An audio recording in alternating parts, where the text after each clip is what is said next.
Buenas tardes a todos, mi nombre es Juliana de Menos Tabrón, soy médica de planta de cirugía hepatobiliar del Hospital Naval Pedro Mayo y hoy vamos a hablar del tema de la anatomía quirúrgica del hígado.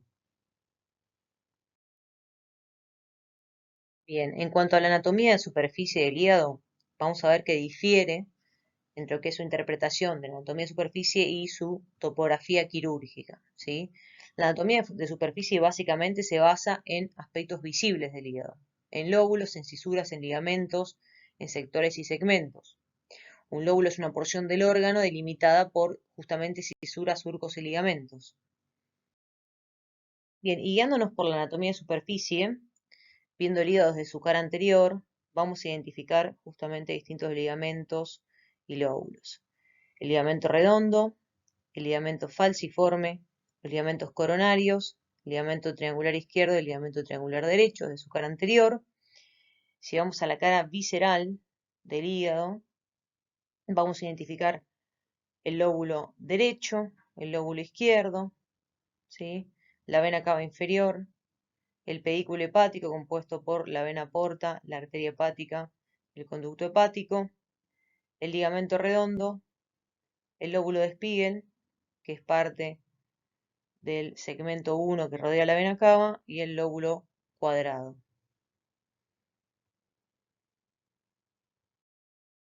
Continuando con la morfología hepática, imagínense usted que ustedes entran al abdomen, hacen una laparoscopía para hacer, por ejemplo, una cirugía de vesícula y se encuentran con esta visión del hígado, ¿sí? Y van a identificar un lóbulo derecho y un lóbulo izquierdo divididos por el ligamento redondo. Si levantan el hígado como para hacer la colestectomía, acá está, que es la fosa vesicular, también ven el lóbulo derecho, el lóbulo izquierdo, el pedículo hepático, ¿sí? Con la vena porta, la arteria hepática y el conducto hepático, el lóbulo de Spiegel, como ya hemos mencionado antes, y el lóbulo cuadrado. Bien, vamos ahora a referirnos a lo que son los pedículos hepáticos. ¿Sí? ¿Por qué hablo de pedículos? Si bien comúnmente lo que se llama pedículo hepático es el pedículo inferior, también hay un pedículo hepático que es el superior, que representa el outflow del hígado, ¿sí? La sangre ingresa al hígado por la vena porta. La vena porta está conformada por el tronco esplenomesoraico y la confluencia con la vena mesentérica superior. El hígado, entonces la sangre ingresa por el hígado a través de la vena porta, ese es el inflow, y se va del hígado a través de las tres venas suprahepáticas que conforman el outflow hepático. Las venas suprahepáticas, como mencioné recién, son tres, la derecha, la media y la izquierda. Lo más común es que la vena suprahepática media y la vena suprahepática izquierda desemboquen en un tronco común, ¿sí? Y desembocan obviamente en la vena cava inferior en su porción infradiafragmática. Como todo, siempre hay variantes anatómicas. Las más frecuentes, las variantes anatómicas más frecuentes en la vena suprahepática es que haya una vena suprahepática inferior derecha, ¿sí? Además de, de tener la vena suprahepática inferior, la derecha comúnmente se agrega una inferior derecha, puede haber una vena suprahepática media dominante y también haber venas suprahepáticas comunicantes. En lo que respecta al pedículo hepático, esto es importante porque en la práctica diaria es importante tener en cuenta cómo se disponen los segmentos del pedículo hepático, ¿sí? Y básicamente se dividen en lo que es anterior y posterior. Anterior vamos a encontrar dos elementos principales, el conducto hepático, el colédoco, y la arteria hepática. El conducto hepático siempre se va a disponer a la derecha del pedículo y la arteria hacia la izquierda, mientras que la vena porta siempre va a ser el elemento posterior del pedículo. La vena porta, como les mencioné antes, conformada por el tronco espleno-mesaraico y la vena mesentérica superior, se va a dividir a su vez en dos ramas principales, en la porta derecha y en la porta izquierda. El pedículo portal derecho, a su vez, se divide en dos ramas, anterior y posterior. La rama anterior, para los pedículos para los segmentos 5 y 8, la rama posterior de la puerta derecha para los segmentos 6 y 7, mientras que la rama izquierda de la puerta va a dar pedículo para los pedículos al 2, al 3 y al 4. Tanto la rama izquierda como la derecha de la puerta a su vez dan ramas para el segmento 1 que lo vamos a ver más adelante. Y algo a mencionar, que seguramente lo han escuchado alguna vez, que es el receso de Rex, que es el pedículo izquierdo cuando ingresa al hígado, termina en un fondo de saco que luego se prolonga con el ligamento redondo y eso es lo que conforma el receso de Rex. Este es un esquema para que puedan graficar cómo se interdigitan tanto las ramas portales como las ramas de las suprahepáticas, ¿sí? En el esquema siguiente, para que quede un poco más esquemático, cómo es esta anatomía funcional en el hígado, ¿sí? Cada vena suprahepática va a estar interdigitada con los pedículos portales, ¿sí? Entonces, entre el pedículo anterior y posterior de la porta se va a disponer la vena suprahepática derecha. La vena suprahepática media va a estar entre el pedículo derecho e izquierdo portal y la vena suprahepática izquierda va a estar entre los pedículos 2 y 3 portales. Bien, otro de los elementos importantes del pedículo es la arteria hepática. La arteria hepática, lo más habitual y que ocurre en el 76% de los casos, es que sea rama del tronco celíaco junto con la esplénica y la gástrica izquierda. La arteria hepática común, una vez que da la gastrodenal, se convierte en hepática propia, que se divide en hepática derecha y hepática izquierda. Obviamente hay variantes anatómicas, ¿sí? Que es muy importante tenerlas en cuenta, sobre todo no solo para hacer cirugía hepática, sino también para hacer cirugía pancreática o cualquier cirugía que involucre el pedículo hepático, porque puede llevar a lesiones inadvertidas de alguna de estas variantes anatómicas que voy a mencionar a continuación, que las más comunes son que además de la hepática común haya una accesoria, o sea, una hepática izquierda, accesoria proveniente de la gástrica izquierda. Puede ocurrir también que haya una arteria hepática derecha accesoria proveniente de la arteria mesentérica superior, como en este caso. Puede ocurrir también que haya ambas accesorias, o sea, además de tener la hepática con su derecha y con su izquierda, haya una accesoria izquierda de la gástrica y una accesoria derecha de la mesentérica superior. También puede ocurrir que haya una arteria hepática total de la arteria mesentérica superior en lugar de que nazca del tronco celíaco, o una arteria hepática que nazca directamente de la aorta en lugar de salir del tronco celíaco.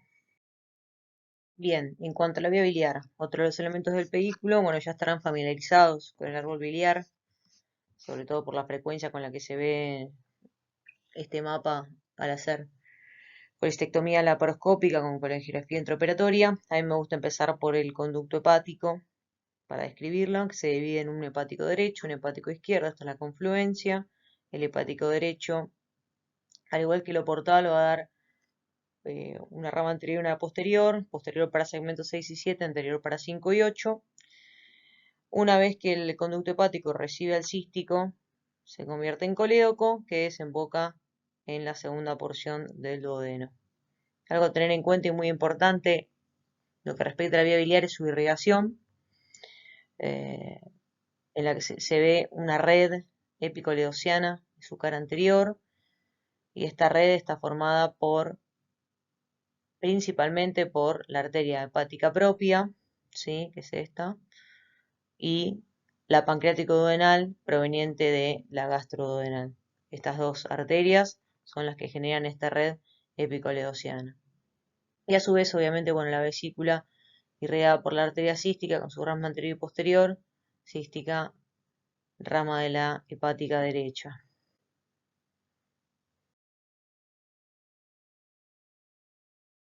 Como sucede también con Con la arteria hepática, la vía biliar también puede tener variantes anatómicas. Lo más frecuente es que las variantes sean del conducto hepático derecho, pero también pueden ser del izquierdo y también del cístico.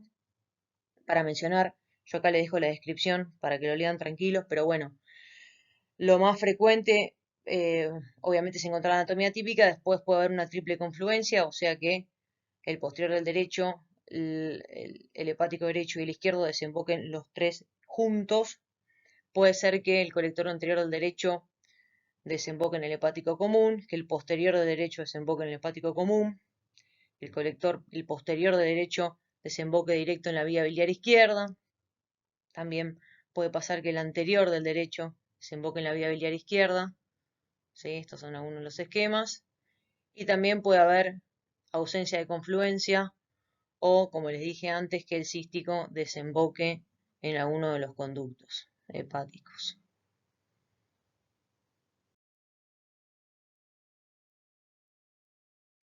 Bueno, vamos a pasar ahora a lo que es a la anatomía funcional del hígado, que es muy importante y como les dije al principio de la clase, una cosa es la anatomía de superficie, que es lo que yo veo del hígado, que es lo que sea por surcos, por ligamentos, lo que está representado en la anatomía cuando yo la veo, y otra cosa muy distinta es la anatomía funcional, que es lo que va a ser aplicado a la topografía quirúrgica. ¿Sí? Y acá un aspecto importante a tener en cuenta es lo que es la línea de Canti, ¿sí? Que es el plano medial que corresponde al trayecto de la vena suprahepática media, que va a dividir al hígado en dos semihígados, derecho, izquierdo, ¿sí? Recuerden que cuando hablamos al principio de lo que era anatomía de superficie, hablábamos de un hígado, de un lóbulo derecho y un lóbulo izquierdo, pero divididos por el ligamento redondo, ¿sí? Que no corresponde con la línea, el trayecto de la vena suprahepática media. ¿Está bien? Acá en un corte axial de una tomografía se puede ver perfecta, bueno, la vena cava, la suprahepática derecha, la suprahepática media y ramas de la suprahepática izquierda, como la suprahepática media traza una línea que divide al hígado funcionalmente en derecho e izquierdo.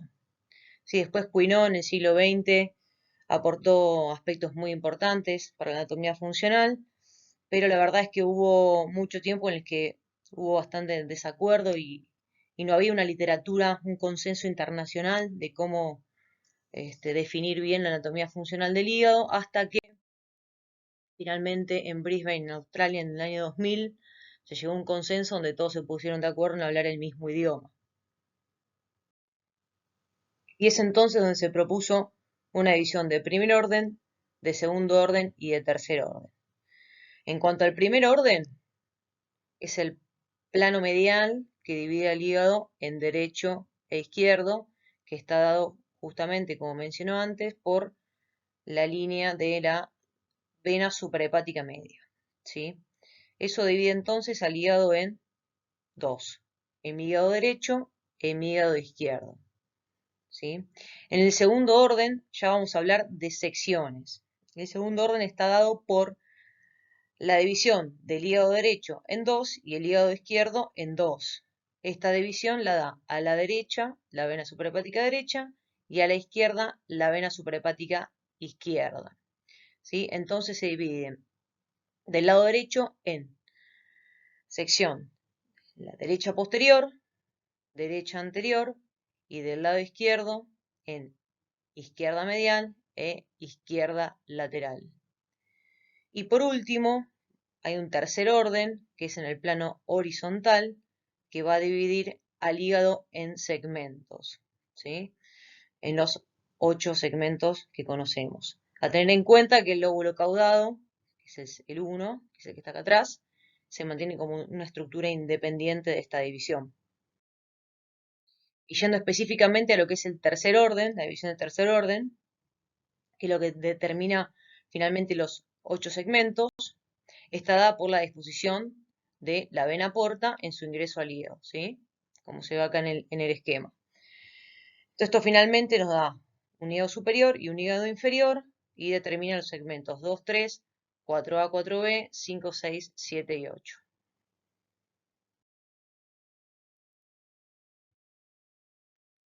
Un breve comentario respecto al segmento 1, que como les dije antes, no está incluido en la división anterior. El segmento 1 tiene 3 porciones. El segmento 1 es el segmento que rodea la vena cava inferior, ¿sí? Y está dividido en 3 porciones. El segmento del lóbulo de Spiegel, perdón, el paracabal y el proceso caudado, ¿sí?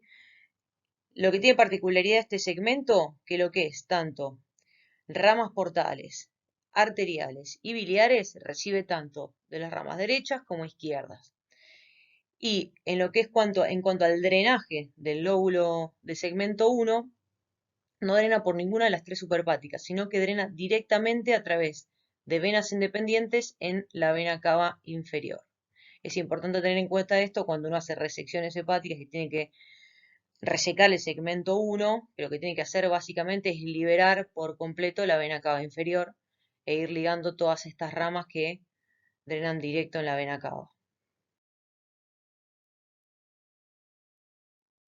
Bueno, y gracias a que tenemos segmentos, le podemos poner nombre entonces a los distintos tipos de resecciones hepáticas anatómicas, ¿sí? Por eso, cuando se resecan los segmentos 5, 6, 7, 8, se habla de una hepatectomía derecha. Cuando se resecan los segmentos 2, 3, 4, se habla de una hepatectomía derecha, perdón, izquierda. Cuando se hacen resecciones de segundo orden, se resecan, obviamente, segmentos o secciones. Entonces se puede hablar de una resección anterior derecha, resección posterior derecha, una resección, esta directamente es del segmento 4, o se puede denominar también medial izquierda, SLI, que es segmento lateral izquierdo, una resección del segmento lateral izquierdo, y ya cuando se incluyen más segmentos se habla de una trisegmentectomía derecha o una trisegmentectomía izquierda. Y cuando se reseca cualquiera de los segmentos de Quinault individualmente, se habla directamente de segmentectomía, sea del 6, del 5, del 7, del 8, del segmento a resecar.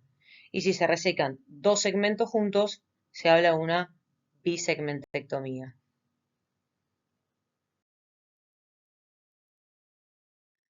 Bueno, y por último les quería dejar una foto de lo que fue mi experiencia en el Hospital Mauriciano de Torino, donde me fui a formar 4 meses con el doctor Alessandro Ferrero en cirugía hepática laparoscópica y ultrasonido. Este era un día habitual de quirófano, donde siempre, para cualquier resección hepática, se guiaban por la ecografía intraoperatoria, identificaban los segmentos, delimitaban los segmentos en la superficie y hacían, bueno, clampeos selectivos de cada pedículo para ir a resecar en particular el segmento que querían, ¿sí? A veces haciendo resecciones inclusive no anatómicas, permitiendo ahorrar parénquima, sobre todo en cirugías, por ejemplo, con metástasis, que necesitan ser ahorradoras de parénquima. Acá además contaban también con un sistema tridimensional donde ellos podían ir seleccionando si querían exponer el pedículo, los pedículos portales, biliares o arteriales o suprahepáticos. La verdad que un lugar muy completo que a mí me ayudó mucho para terminar de entender la tridimensionalidad del hígado, porque no es fácil plasmar mentalmente lo que es el 2D, de verlo en una foto, a la tridimensionalidad y la profundidad del hígado.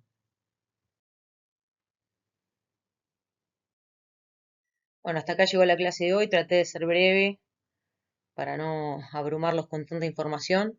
Gracias por su atención, me hubiese gustado tal vez darla en vivo para que sea más interactiva, me puedan preguntar en el momento, pero bueno, por cuestiones logísticas la tuve que dejar grabada, así que cualquier cosa, consultas, me la dejan al mail, no tengo ningún problema en responder. Así que las espero. Muchas gracias.